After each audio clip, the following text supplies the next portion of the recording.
Good evening, everyone, and thank you so much for joining us for this week's Virtual Cafecito presented by Moms Clean Air Force, Eco Madres, and our partner, Corazon Latino.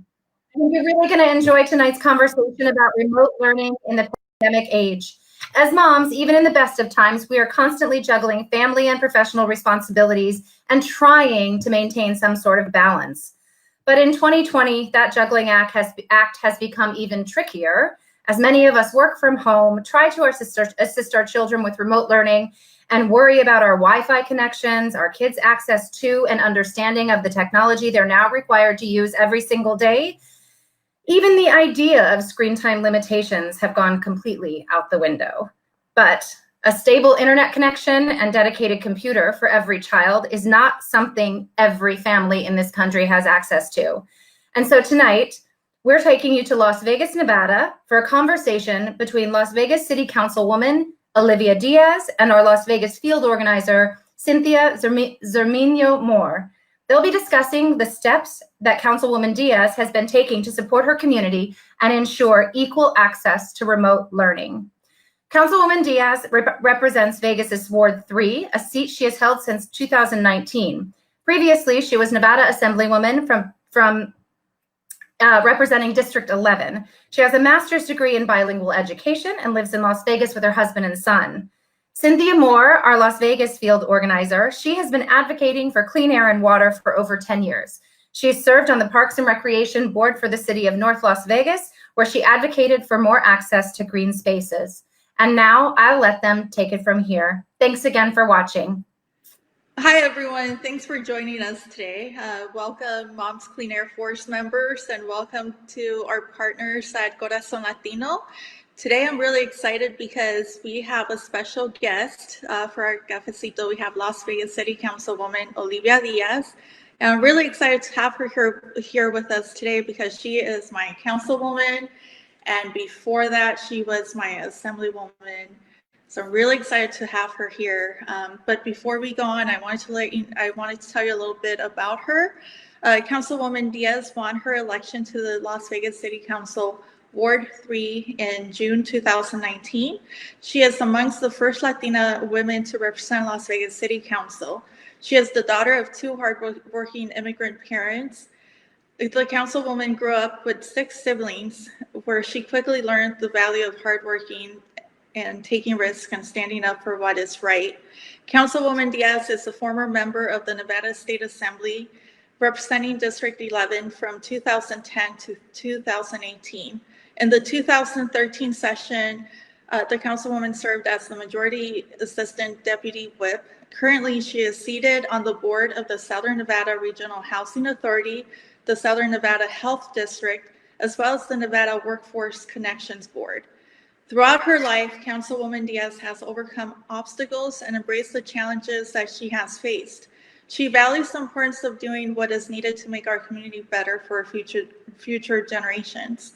And today I am honored to have her here because she is someone that we're really proud of here in Las Vegas. Councilwoman, can you please tell us a little bit about Ward 3 for the folks that are not familiar with the area? Of course. Thank you so much, Cinthia, for inviting me to be part of this program today. And un saludo a todos los que nos están sintonizando. Un gusto estar con ustedes. A little bit about Ward 3 here in the city of Las Vegas. It's 60% plus Latinos in my ward. It's the ward in the city of Las Vegas that has the highest number of Latinx in its jurisdiction. And I was born and raised here in Las Vegas, especially on the east side. So this ward has a very, very special place in my heart. And that's why it was my desire to run for this office and represent the community. And I'm very proud to be the very first Latina to have this opportunity.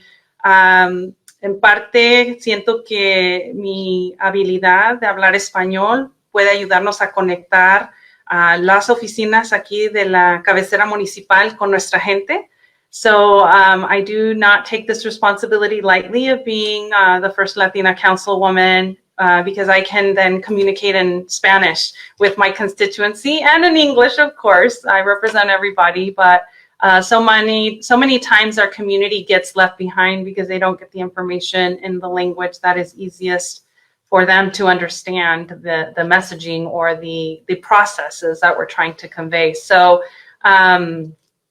what else about my ward? We're a very hard-working ward. A lot of my constituents work in the service industry.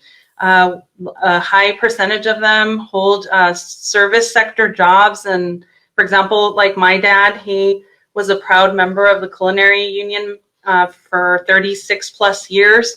The same is true about a lot of my residents that are currently waiting to be called back to work because, of course, as we're living COVID-19 times, not everybody has been called back to work yet in Las Vegas because of the limit in how many people can be at the casinos. That impacts how many people can be at work at the same time too. So therefore, we financially are limping along as a ward because many people, unfortunately, their unemployment benefits have lapsed.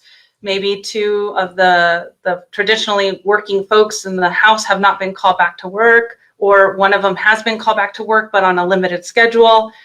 So right now we are facing, some unforeseen hard economic times. And then, of course, to add to all of this, we are doing distance virtual learning with our kids. Our kids are not back physically in classrooms. They're doing everything via the computer, just like we are engaging you right now. That's what my 4th-year-old is going through every day. And right now, it's become one of my passions as a former educator to make sure that every single child that needs to be connected is. And that's where a lot of the work right now is concentrating our efforts. It's been 4 weeks into the school year. And we still have kids that haven't shown up for the very first day of school, or there's still kids that we don't know why they haven't registered for school either. So trying to find out where they are and make sure that they have everything to be okay this school year. Yeah, I have seen you are really, really busy with our community. I know that you have always been involved with our community, and you have always been there ready to provide information and help folks in our district and our ward. What do you think is the greatest challenge that our community is facing with distance learning? I think that the greatest challenge is one, the connectivity issue. In my ward, it's one of the areas where the connectivity is scarcer. The infrastructure is older, and obviously if people are going through very difficult economic situation, then the thought of having to pay for that connectivity is one that you might think is not a reality. But what I want folks that are seeing this to know today is that as a community, we've come together, and a committee has been formed called Connecting Kids.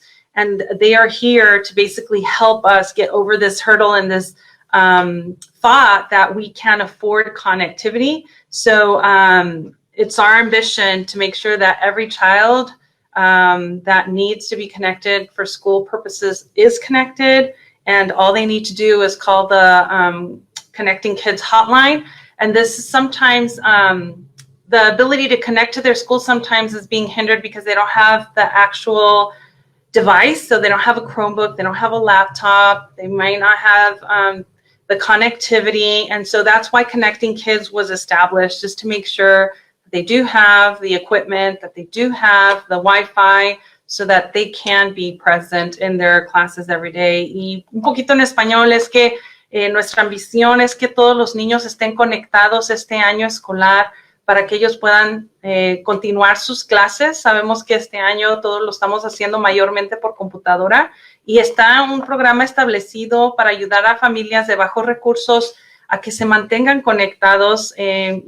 Cox está ofreciendo cuentas de conectividad sin costo para nuestras familias, pero sí tienen que aplicar y tienen que llenar toda la información para que puedan calificar. ¿Quiénes son los que califican? Who qualifies for Connecting Kids free internet service?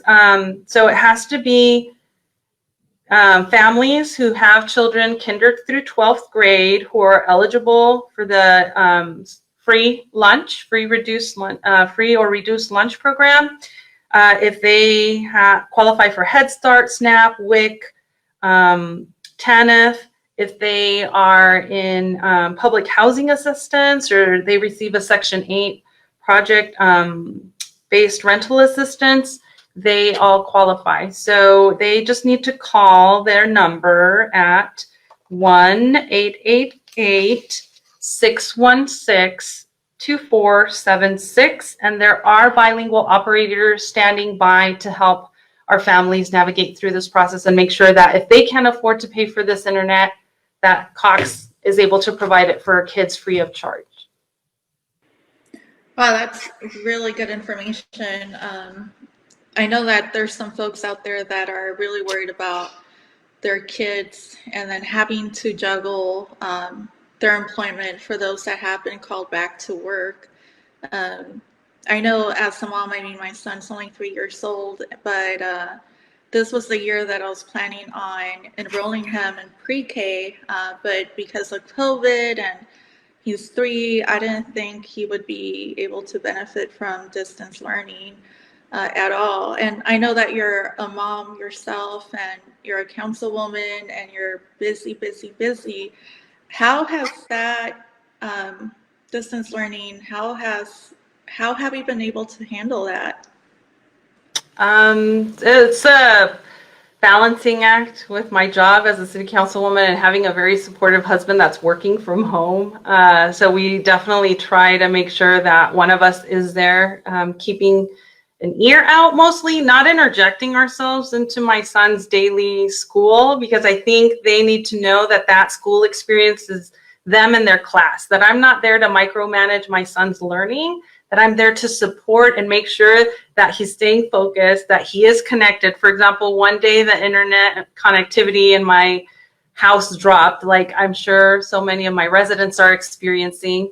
And it was initially in the very first couple of weeks because I think, the system was not used to the amount of people probably hopping all at once to get this distance education experience. And so I immediately proceeded to switch his Wi-Fi connectivity when my house one went down to my hotspot on my cell phone so that he wouldn't miss a beat. But I do not tell him how to answer. I do not look over his shoulder and criticize how he's responding, because I want him to be confident and I want him to know that that's his space, that's his learning time, and he needs to be processing the information, not me.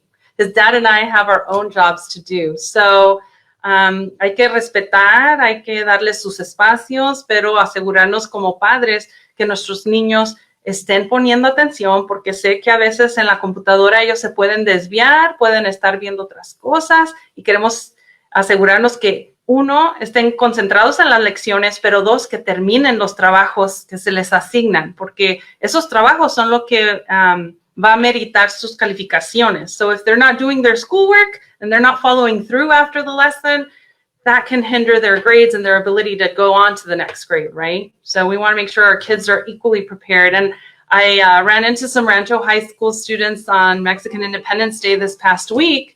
And I'm a proud Rancho grad. Woo, woo, go Rams. And I was checking in with them. How was virtual learning working for high schoolers? And they were like, they're giving us way more work than if we were in person, miss. And I was like, So they feel overworked. So we as parents need to make sure that they're pacing themselves and that they are getting their assignments completed, because that's a big part of their grade. So attendance is important and hearing the lessons, but so is the follow through. Right. And I totally get what the high school students were saying. I remember when I was going to college and I was working full time, sometimes I would take online classes, and I always felt like that was a lot more work than actually going in person.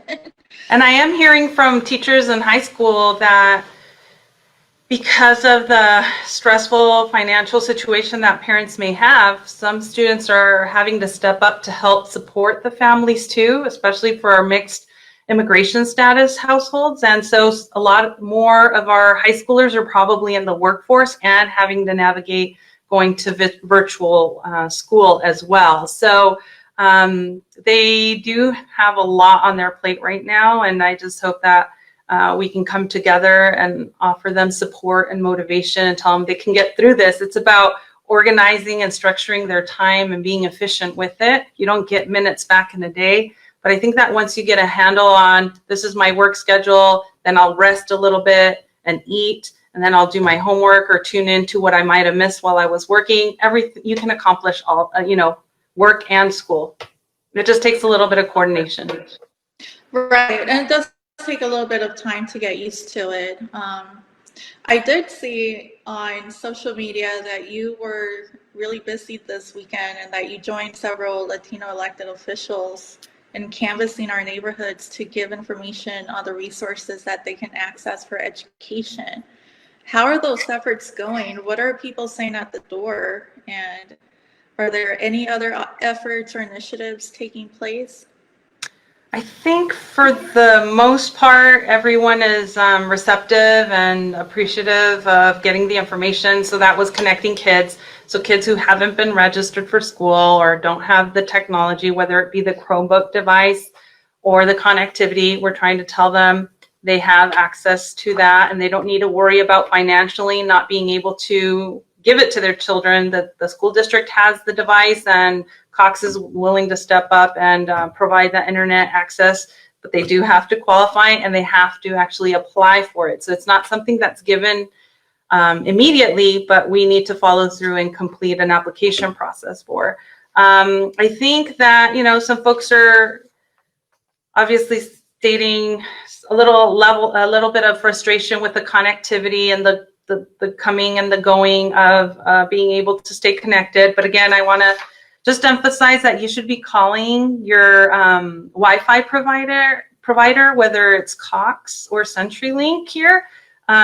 Make sure that you're calling them and letting them know about what's happening with your internet, because sometimes it'll be on, sometimes your router will be red and the lights will be blinking, and that's the time to pick up the phone and call Cox or CenturyLink customer service. They need to know that those nodes or those areas are having issues so they can deploy a technician and figure out what's going on. Because if you're suffering, probably your neighbor is too. And I know that as a councilwoman, I've been telling them, please, if you're noticing issues, we'd appreciate the support in getting the speeds up to date for a lot of our kids. They can't afford to miss out on their educational opportunity this year. So just highly encouraging everyone to be proactive. Sometimes we just kind of lament it, but we don't actually let people know that it's happening to us. We don't report it. We have to be proactive and be reporting the poor connectivity or the poor service that we're getting and interruption in our kids' educational day.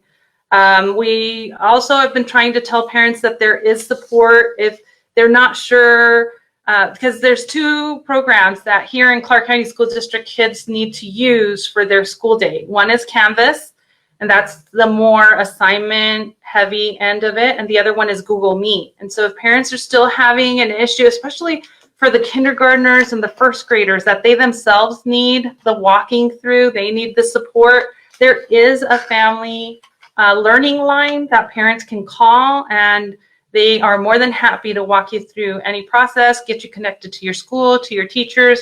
And that family learning line is 702-799-6644.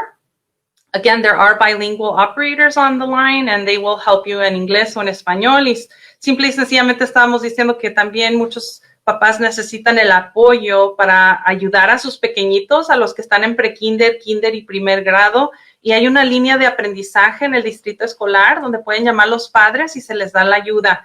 702-799-6644 es la línea donde usted puede llamar y le van a poder ayudar para, si usted no sabe qué es la diferencia entre Google Meet y Canvas y cómo apoyar a su pequeñito durante el día, porque sé que muchos padres están ayudando a sus pequeños. So I just want to congratulate all the parents that are staying the course. Working from home and helping your kid from home is not an easy task, but we need to be supportive of this effort in order for our kids to get the best out of the school experience this year. Yeah, I know it's difficult for many people having to juggle working and also the distance learning and just everything that goes with it. I know I live in your ward. I know at the beginning of the school year, I noticed that my speeds were slowing down, and I noticed my internet was going in and out. And honestly, I didn't think about calling Cox. I was just like, oh, I'm gonna keep restarting my router and hope for the best. But that's really good advice. I know that I need to do that next time that happens. Because I'm not too far from you, so if you do your part and you're calling in and I'm calling in, the heat map for them is going to start to light up, and they're going to figure out that they have a problem area there they need to address. Yeah, I'll definitely do that. It's just one of those things that you don't think of. It's just like, oh my gosh, my internet's out, it's not working, and we have so many things going on that we don't necessarily think to pick up the phone and call them to let them know about that issue. But you're right. I was going to say, and you're probably more sophisticated and probably download the Cox app. They actually have an app, and there's a way you could put technical issues in there too. Because every time I pick up the phone and I call the number, they're always like, we're experiencing high wait times. And so sometimes the app may be a more efficient way to communicate these troubles and these network issues. Yeah, I do have the app. I didn't think about using it that way. Normally, when I do have to deal with customer service, I do go through the app. See, I'm old school still. I still pick up the phone and dial. But for those millennials and younger folks than me that know all about apps, that's why I wanted to put in a good word for the apps. Because I know that when I was having that issue, I was reaching out to a few folks I know in the space, and they're like, do you have the app? Have you tried to use it? And I was like, no, I have not downloaded that app. It's on my to-do list. Yeah, I downloaded it. I just didn't think about using it for that, for letting them know. Normally, if I have an issue, I use it to chat with someone or text back and forth. I'm not really someone that loves to be on the phone a whole lot. I'm just old school. So you mentioned the working family too, and I was going to bring that up, that as parents get called to go back to work, and maybe, fingers crossed, I'm hoping that happens sooner rather than later for so many of our families that need to continue to, be able to provide the basic necessities for their families. The city of Las Vegas does have the Vegas Strong Academy. It is for kids in grades 1st through 8th grade, or I think kinder. I need to make sure I'm reading my notes here, but K through 8, yes. So it's K through 8. It's called Vegas Strong Start Academy, and it's running out of our community center. So at the East Las Vegas Community Center and at Stupak Community Center, we are, adhering to all the guidelines. We take all of the kids' temperatures every morning before they come in. They have to wear their face masks. Everybody's watching their social distance. So we're following the 3 W's. And we are also offering for families who qualify. There's basically a scholarship opportunity for their kids to be part of the Strong Start Academy and, the Vegas Strong Academy, and we basically help the parents making sure that their kids are connected to their school day while they should be. They get to play, they get to have assistance by the folks that are there for the program. And so I think it's a great opportunity for folks who live within the city limits that need that support to go to the nearest community center to them and inquire if there's still space. And last I heard, they had not been completely booked. Their programming hadn't, and we still had slots available to our kiddos. So know that does offer a lot, I think, of peace of mind for single moms and single dads that may not have the luxury like I do of leaving my son at home with mostly my husband because he's working from home too. So know that we do have that support in place. And then another thing that we're doing as a city to help during these times is we're putting in different community spaces what we're calling community navigators. And this is to help people with distance learning questions, with housing assistance questions. Maybe they have fallen behind on their rent payments or their mortgage payments. They might have healthcare needs or COVID-19 related questions. They might not know that our pre-K mobile unit is still going strong. And they might want to know what opportunities are being afforded in terms of early education, food assistance, and workforce and employment opportunities. Those that are not employed and want to get back into another job, we're also trying to connect them to the resources that are out there in terms of jobs. So if you would like the assistance and the help of our community navigators, we're here to help everyone that calls into the line. And the number is 702-229-5277. And all those areas that I just touched on, that community navigator will be there. And I've made it a point, and I've stressed it, that we need bilingual navigators. And so whether you speak English or Español, va a haber alguien en esa línea para ayudarles. Y esto es asistencia con preguntas para comida, ayuda para su renta, preguntas acerca de la educación virtual, de cuestiones de salud o también de aprendizaje temprana, nuestros niños que necesitan preescolar.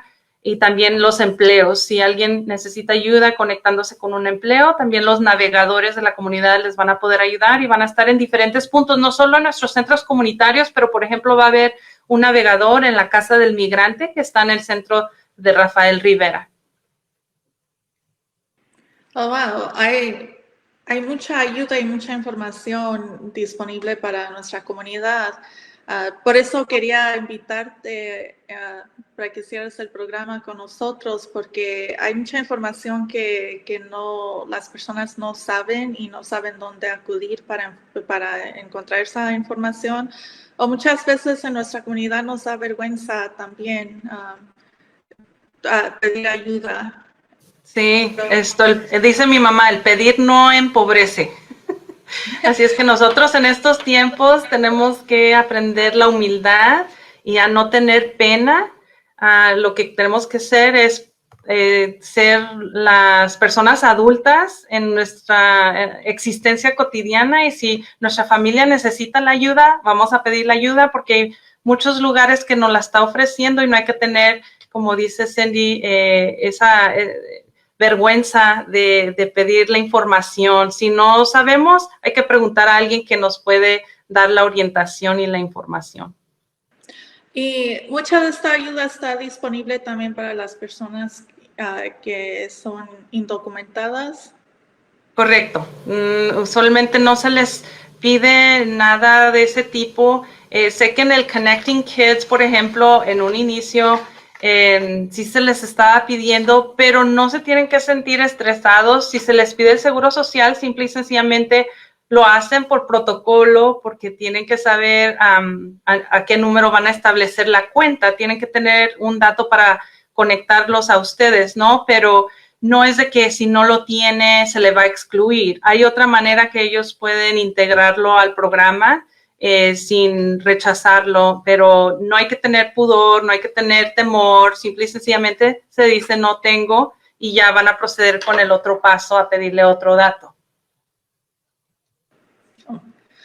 Thank you so much. That's really great information. There's so many, I feel like I'm connected, through social media, and I'm always trying to stay on top of everything that's going on, because I am like the resource person for my neighbors. My neighbors, for the most part, sometimes they'll text me and they'll ask me, hey, do you know where I can find help with this or whatever? And I give them the information, but there's just so much more stuff out there that I wasn't aware of. And I really appreciate that you took the time to come speak with us. But I wanted to ask you, do you have any final thoughts or any final suggestions for our parents out there? Just to stay the course and stay engaged. We just started the school year, and sometimes we think that the older our kids, the more independent they are and the less they need us.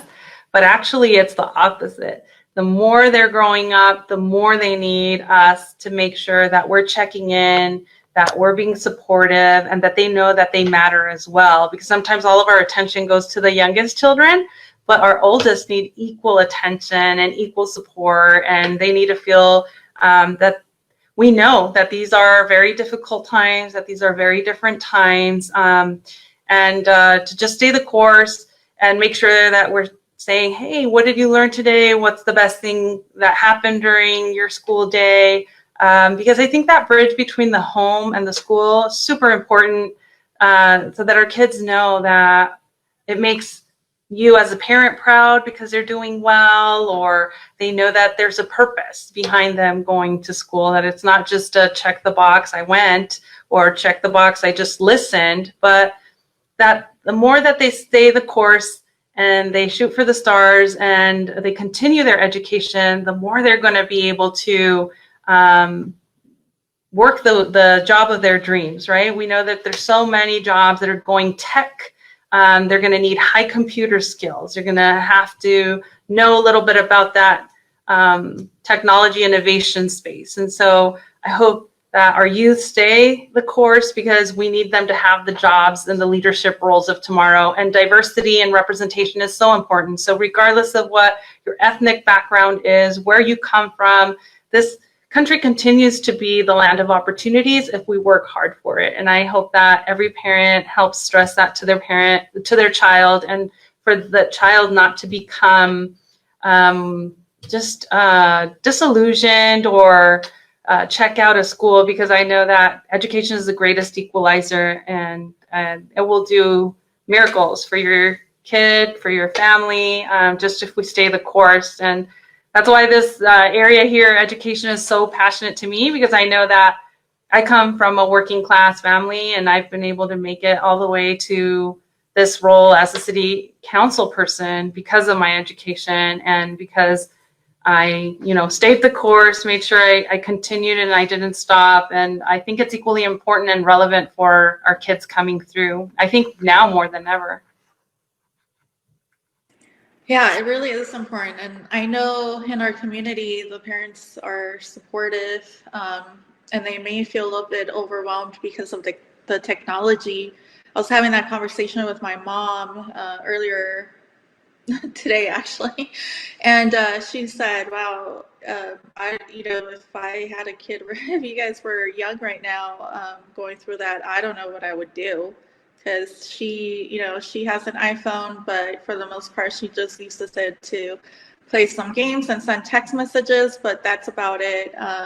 She jokes around about how my son will probably know more than her when it comes to technology in like 2 or 3 years. But as a mother of a 9-year-old, it's true. My son knows so much more about my own phone than me. But I think that's something we shouldn't shy away from. We should try to learn from our kids too.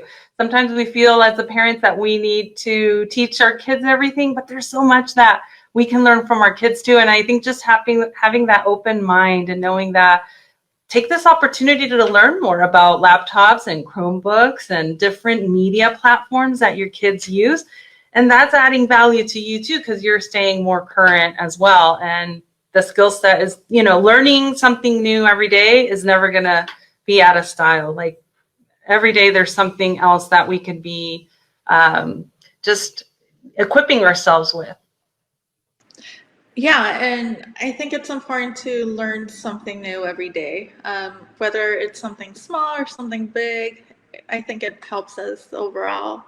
And I think the kids will feel even more confident if they see that the parents are learning from them, and they're like, oh, wow, my mom didn't know that, or my dad didn't know that. That's pretty cool. And you'll be amazed too. You really get to know the personality of your kid. I know I've seen a lot more dimension into my own child, because sometimes during normal times we drop them off at school, they're at school all day, then we pick them up, and so we just see them for these windows, right? From getting up in the morning to dropping off, and then from picking up to dinner. But sometimes they show you other talents they have that you never really picked up on because you don't get to spend as much time. So that's one thing I am valuing during these COVID times, is really getting to see more of the different hues and tones in my own child, and taking these times to heart, because we won't always have them. They grow up so fast. Yeah, they do. Mine is only 3 years old, but already I can see his little personality developing. And if anything, with COVID, I am spending a lot more time with him, and I am appreciating spending more time with him versus in the past where I would just drop him off with my mom in the morning and I'd pick him up in the evening and and have dinner and it's bedtime before you know it. But during this COVID time, I have been able to have more time with him. And while I did not enroll him in pre-K, I am taking some time to teaching him his colors and numbers and the alphabet, and he's learning. Just talking and reading to him every day, you're growing his vocabulary. That's what they need to have a good start in their pre-K. So you're doing that, you're conversing with them, and you're asking him things, and you're piquing that, you're actually making sure that curiosity is developing and fostered. Your kid's going to be fine. Mine didn't start till 4, and he's doing fine. Yeah, I figure things happen for a reason, and I am enjoying more time with him, whereas, I wouldn't have as much time with him normally. Así es que ven, hay cosas positivas que sale del COVID. El tiempo con nuestros hijos es tiempo sagrado, no siempre los vamos a tener en casa. Y aprender más de sus personalidades, de sus aptitudes, y también retarlos a hacer cosas diferentes y a integrarlos a que hagan un poquito más como una familia. Creo que todo va a ser positivo y nos va a ayudar al paso de los años. Sí, I agree with you. This time, spending more time with family is important, and I think that's one of the more positive aspects of COVID. I really appreciate you taking the time to speak with us and sharing your experiences and sharing all that information. And I hope we can do this again sometime soon, Councilwoman. Anytime. Thank you so much for having me on today. And we're here too, as you're one of my residents, one of my constituents. If you ever get a question where you're stumped, and your neighbors reach out and you may not know what's being offered in the space, please reach out to our office. We're here to serve everybody, and to really make sure that our community is up and going and has everything they need to be successful. Because I know that is so important for the health and the prosperity and the harmony of our neighborhoods. It really is. Thank you so much, Councilwoman. Thank you. Muchas gracias. Hasta pronto. Espero que nos veamos pronto. Bye.